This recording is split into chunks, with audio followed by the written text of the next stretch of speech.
Bonjour tout le monde!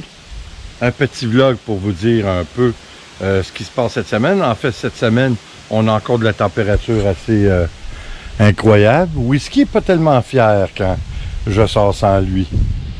C'est un gros bébé pourri. Alors écoutez, cette semaine, je me suis dit aussi bien arranger le camion parce que j'attendais d'avoir des températures un peu plus clémentes, disons, en bas des 40 ressentis. Et puis en final, ben là, on se demande si ça va arriver un jour. Il ne faut pas se plaindre, on a eu un hiver qui était assez froid. Pas beaucoup de neige, mais assez froid. Mais là, on a un été qui est extraordinaire. On bat des records presque à tous les jours ou à toutes les semaines du moins, avec des canicules qui n'arrêtent plus, qui n'en finissent plus. Alors, c'est ça, j'ai décidé que valait mieux se préparer tout de suite pour faire mon camion, parce que mon camion, il est important. De un, comme je disais la semaine dernière, on a eu des petits problèmes avec la voiture. En final, la voiture s'en va au rencard. Elle s'en va au recyclage. On ne peut plus mettre d'argent dessus. Elle est rendue à 308 000 km. Fait qu'alors, on peut facilement dire qu'elle a donné. Oui. Alors, pour ce fait, le camion va me servir vraiment beaucoup. Et puis, j'ai décidé de commencer à ranger la carrosserie pour le mettre propre. C'est un camion que pour un diesel, il n'y a pas beaucoup de millage.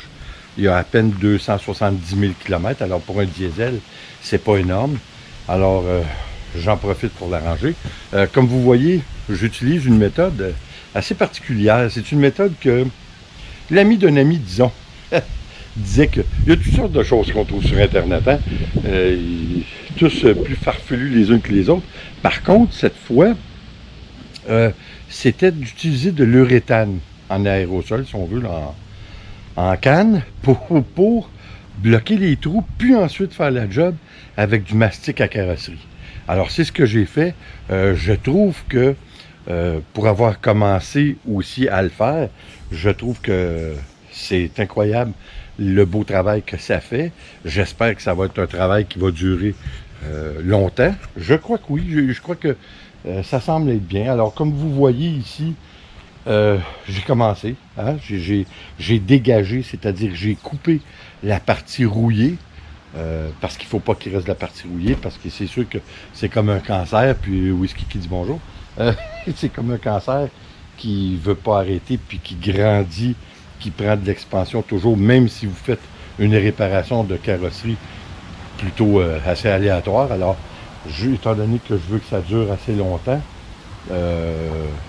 j'ai décidé d'enlever carrément la partie qui est rouillée.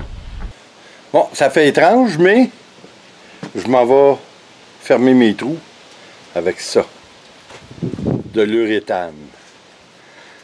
Mais ça fonctionne très bien. Par la suite, on dégage comme il faut, on coupe la partie qui est rouillée, puis on met l'uréthane. Alors évidemment, après l'uréthane, après un certain temps que l'uréthane a pris sa place et a séché, là, on applique le mastic à creuser. C'est assez laborieux comme travail, je suis obligé de vous avouer, mais je crois que ça en vaut la peine, parce que mon truck, comme j'ai dit, il vaut la peine encore de sauver. Hein? Alors, on va le faire. C'est lui qui va tirer éventuellement notre caravane à salette. En whisky. C'est ça le whisky, hein, comment on dit ça? De l'anxiété de séparation. C'est tout un numéro. Mon Dieu qu'on l'aime, cet enfant-là. Mais je vais l'emmener au lac bientôt. J'avais essayé de le rentrer, si vous avez vu, il y a quelques semaines, j'avais essayé de le faire rentrer dans l'eau, puis non, monsieur ne voulait pas. C'était non, mais là, cette fois, je sais peut-être demain, je vais aller dans l'eau. Alors, probablement qu'il va me suivre. Du moins, je le croirais. Alors, c'est ça, c'est une drôle de semaine. J'ai arrangé ça. J'ai commencé, c'est-à-dire, comme vous avez vu, à faire la carrosserie. À l'heure où je vous parle, le travail devrait être terminé. Et puis, non, c'est assez étrange tout ce qui se passe là. En ce moment, on a je vous dirais qu'on a une certaine stabilité au niveau de la pandémie, au niveau du COVID, des nouveaux cas.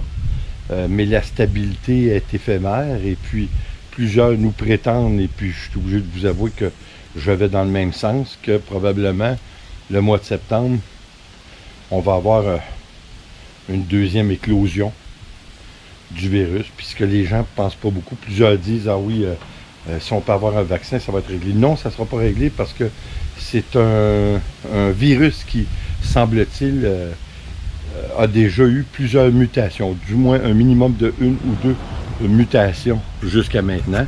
Alors, je crois que on ne peut pas crier victoire trop vite, même si de toute façon c'est pas fait, mais on devrait être à la veille, C'est encore gros de dire ça, mais ce ne sera pas avant 2021. Alors, je crois qu'il faut être patient. Il faut prendre notre mal en patience, hein, comme on dit, puis espérons que ça va se régler. Je crois que avec le temps, probablement que ça va se dissiper un peu. Malheureusement, combien de temps que ça va prendre pour ça? Votre guess est aussi bon que le mien, là. Je crois que ça peut prendre quand même assez de temps. Je crois que, écoutez, encore une fois, je ne veux pas sembler être oiseau de mauvais augure ou pessimiste, mais je crois qu'on ne verra pas la lumière au bout du tunnel avant 2022. Alors, c'est ce que plusieurs pensent aussi, plusieurs virologues, qui ne sont pas des crackpots, hein?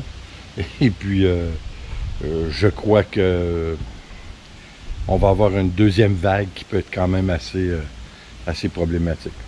On va voir. Ça, c'est pas, faut pas, comme on dit, faut pas se décourager, faut rester positif, mais il faut s'ajuster en conséquence, par exemple. Parce que là, je suis obligé de vous dire que depuis, je vous avais dit, depuis la fin de semaine dernière, le port du masque, comme vous en France maintenant, est obligatoire dans les endroits, dans les commerces, à l'intérieur des endroits restreints.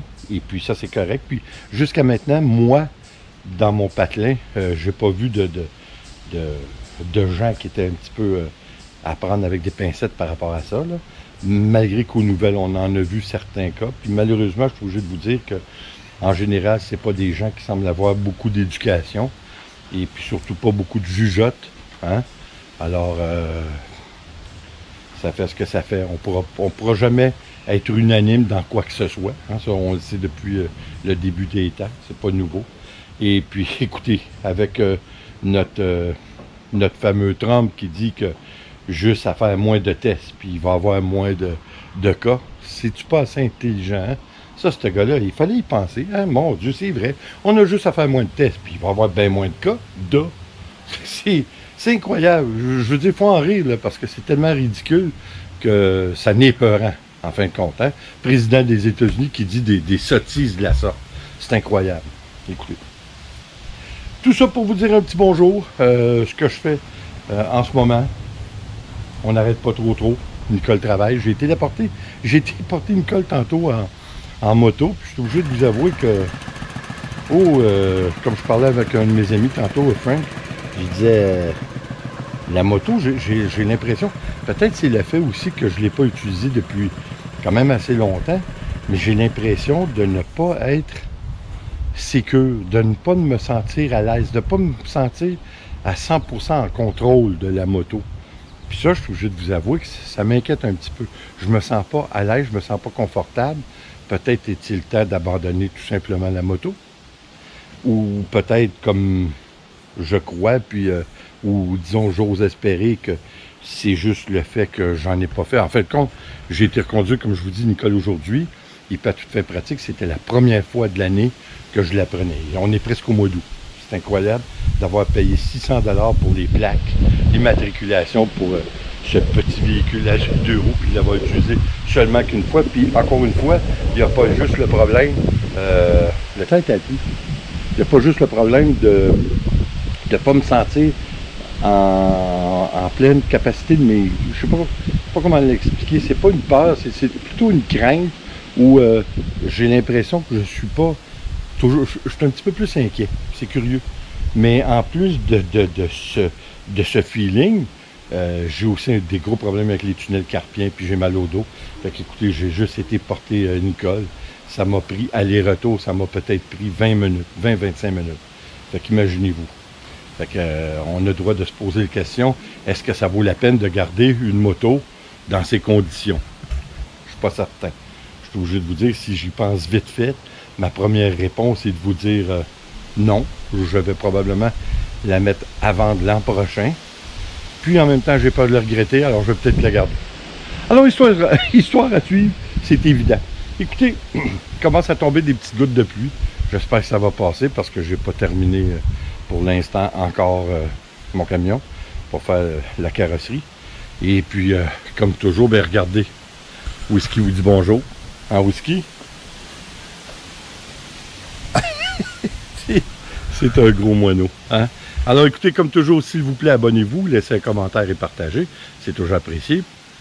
Et en mon nom, Nicole et évidemment Whisky. Hein? Je vous dis à la prochaine. Attention à vous. Ciao.